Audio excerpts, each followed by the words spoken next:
Owning your own home is possible for people with disabilities. You can separate services from housing and live in the home of your choice. If you want to look at some creative solutions in Pennsylvania, you can work with some of our partners, Regional Housing Legal Services, Pennsylvania Health Law Project. Both of those partners helped us and our family create a limited equity partnership or a co-op called HomeWorks. HomeWorks is in Montgomery County.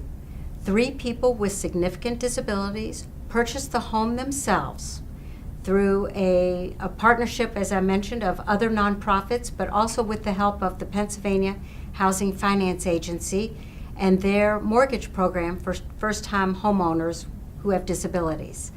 So please think creatively. Believe that you don't need to live in a group home, or certainly not in a nursing home or an institution. There are lots of models out there in Pennsylvania, and owning your own home is possible in Pennsylvania.